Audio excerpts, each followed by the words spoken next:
Le songe vrai. Il était une fois une fille au grand cœur.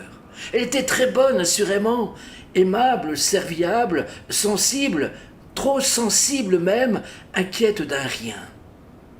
Un jour, sa mère mourut dans ses bras d'un coup de sang un soir d'hiver. Elle en resta inconsolée.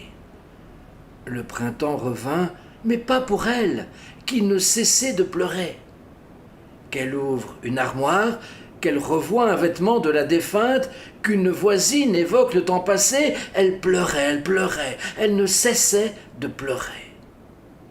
Un jour, le curé du village lui dit « Ma fille, sèche tes yeux, je sais que ta mère te manque, tu voudrais la revoir, n'est-ce pas ?»« Oh oui, répondit tout naturellement la jeune fille, mais je ne peux pas, vous le savez bien. » Crois-tu cela enchaîna le prêtre.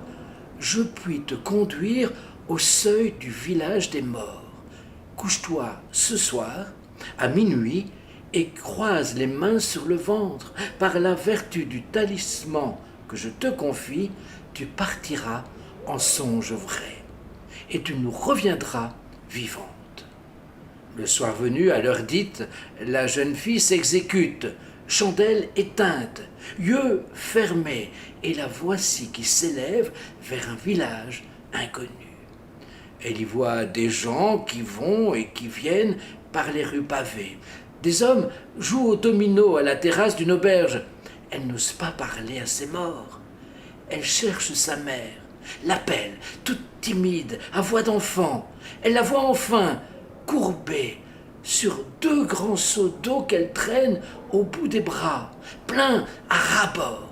Elle est hargneuse et fatiguée. « Que fais-tu là, mauvaise fille ?» demande la mère. « Je viens voir comment vous allez. Oh, ma mère, ma pauvre mère, permettez-moi de vous soulager. Ces fardeaux vous brisent l'échine. »« M'aider, folle, tu le ferais si tu cesses de me pleurer. Ces seaux sont remplis de tes larmes qui me font charrier partout. Quand me laisseras-tu en paix ?» Et elle s'éloigne dans la grisaille. Sa fille revient à son lit. Levée des pantrons minés, elle fit chez elle un grand ménage, manches troussées, jupons aussi.